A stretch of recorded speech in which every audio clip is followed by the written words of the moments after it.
Yo! Samahan niyo ako sa A Day in My Life bilang isang simpleng lalaki na may pangarap sa buhay. Pangarap kong umasenso pero hindi ko alam kung paano ko gagawin. So, sa video ito, may kumain kami dyan ng Jollibee guys. So, Jollibee and KFC celebration to ng aking kapatid. Nag-birthday yung kapatid ko eh. So, bumili siya ng KFC dahil yan lang naman yung aking nire-request palagi sa kanya. Na bumili siya lagi ng KFC pag pag may budget, 'di ba? So, ayun lang. Nakatatlong manok ako dyan, guys. Na-overwhelm ako eh. Sobrang na-excite akong kumain ng KFC. Sa tagal ba naman ng hindi ko pagkain eh. Ito lang talaga yung pinaka-paborito kong fast food. Wala na ang iba. Kumakain naman ako ng ibang galing sa fast food. Pero ito talaga yung pinaka-favorite ko. Ito talaga yung palagi kong hinahanap. Hindi siya kasi yung tipo na maalat ba. Yung tama lang yung timpla niya. Swak na swak sa panlasa ko. So, ayan, nagpapasalamat ako sa kapatid ko dahil pinagbigyan niya ako. Lagi niya ako pinagbibigyan pag nagre-request ako sa kanya palagi. Shout out sa KFC, baka naman. Ito talaga yung pinaka-paborito kong pagkain eh. Pagpasensya nyo na nga pala kasi hindi ganong kita dahil ayaw nung kapatid ko na nakikita siya sa camera. So, ako lang. So, ganyan lang. Kita niyo naman yung KFC, di ba? Pinakita ko naman kanina habang kumakain ako. O bago ako kumain. Ito lang talaga yung favorite ko eh.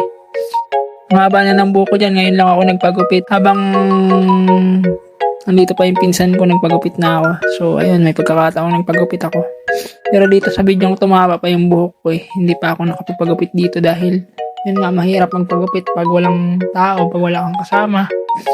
So, ito lang. Nagpagupit na ako nito lang dahil nandito yung pinsan ko. Nagpagupit ako kanina. Habang nag-voice over ako, maalala ko yung mga ganitong moment ko. Kasi hindi naman habang buhay ganito eh. Hindi habang buhay meron kang budget para bumili ng mga ganito. Pero habang ngayon, meron pa tayong budget.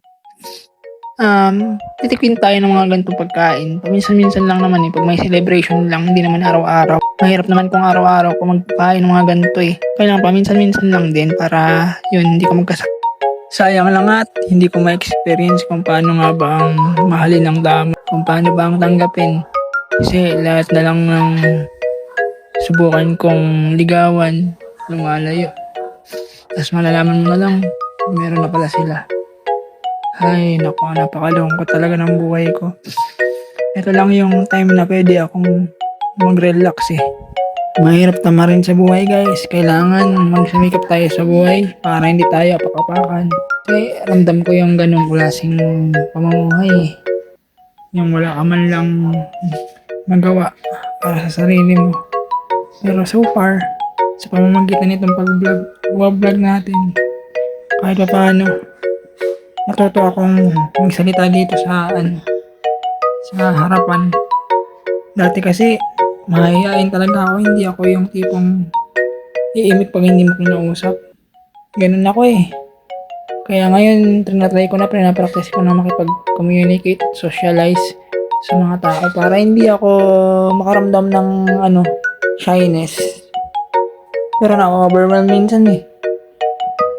Kaya pangit din yung nagiging resulta. Maswerte ako sa kapatid ko kahit pa paano naasikaso niya ako. Ganito rin sana yung gusto ko sa magiging future wife ko eh, yung maasikaso.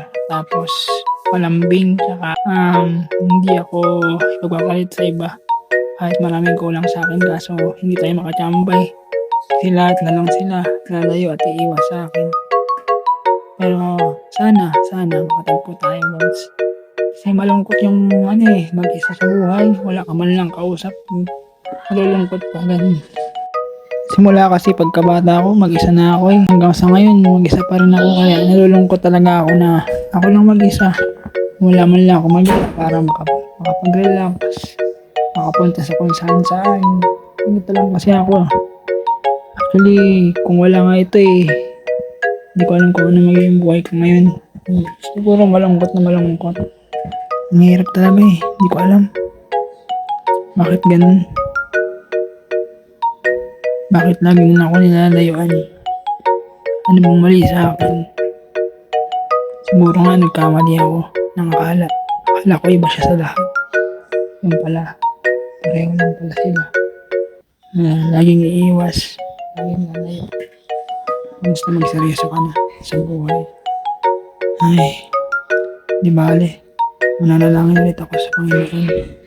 Sana may magmahal sa akin kahit ganito lang ako. So hanggang dito na lang guys. Ito ang video natin for today.